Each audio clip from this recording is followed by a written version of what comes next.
I've always had a passion for being around and learning about animals. When I was younger, going to zoos and animal parks was always a part of my life.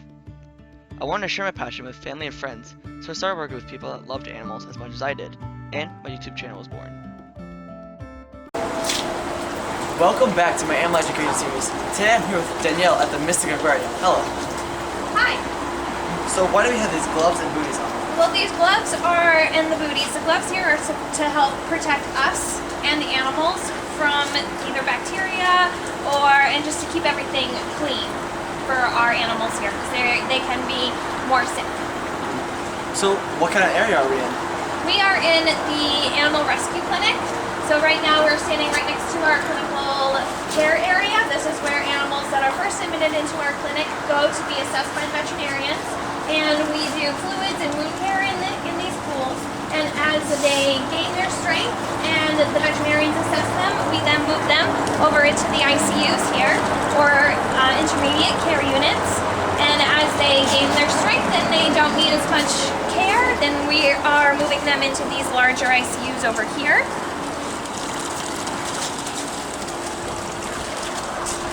And these larger ICUs, they usually hang out in here for a couple of weeks. And as they gain their strength and the veterinarians check their blood, when they don't need medications anymore, we then move them into the pre-release tank, or the PRT, where they stay for a couple more weeks, and then we hopefully end up really releasing them.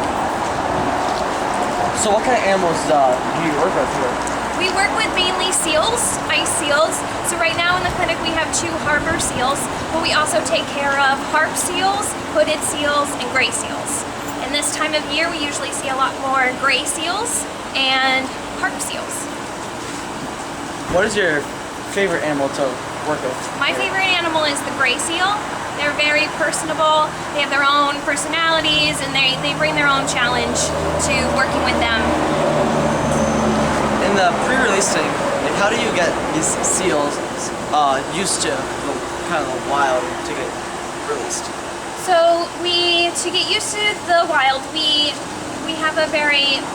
try to be as hands-off as possible with our animals so they don't get used to human contact. We have a tarp where we feed our animals behind so they don't see us feeding them.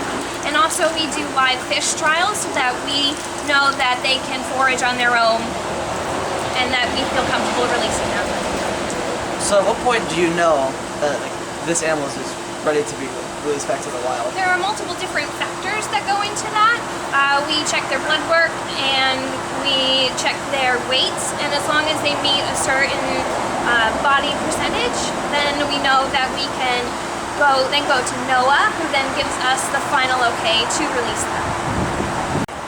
So we are standing next to Quartz. This is a juvenile harbor seal, and this little guy, he first came to us in May when he was just a little baby pup, and he was abandoned by his mother, so we rehabilitated him, and he was released originally in September.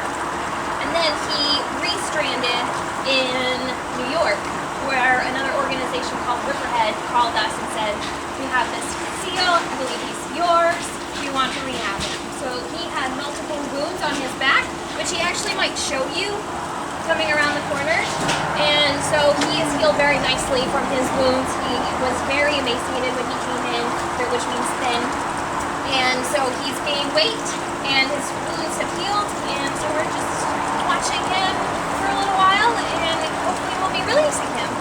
What do you think caused the injuries on his back? It's hard to tell. It could be a shark that he encountered out in the wild. It could be some rocks that he was thrown around in the waves on. So it's hard to tell, and we don't know exactly what happened. So, should we move on to the next seal? Yeah, we can move on to the next seal.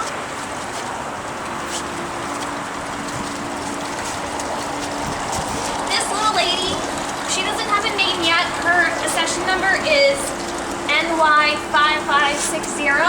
She came to us from New York, which is the NY, and she is that number seal that they have on file. She came to us very thin, very dehydrated, and lethargic. She also had a lot of wounds on her neck, where it's unclear what she got in, where they came from, but she has healed very nicely. She also has a little touch of pneumonia, but she is also very responsive to the antibiotics that we started. So she is actually doing very well. So how soon do you think it'll be before this animal's released? So her blood works is still, she still needs to improve. So she's still on meds. And once the vets have cleared her off of her meds, then we give her 2 weeks, and then we recheck her blood work. And if she needs to be on meds again, then she's started on meds. So it's a process we monitor their blood work with. And then after their blood work has been cleared by the vets, we have to wait 2 weeks before we can release them. So it's a lengthy process. So she probably won't be released for a couple more months. What is the toughest part about rehabilitating seals? Well, that is a good question. The toughest part, I would say, is there are some times that they don't make it, where we try our hardest and the patients just don't make it, and that's the hardest part, I think. Well, thank you, Danielle, for telling us about these rehabilitating seals. Absolutely, anytime. And if you guys enjoyed this week's episode, don't forget to leave a big thumbs up down below, subscribe to our channel, and also check out my Instagram @kosher. And as always, I'll see you next week.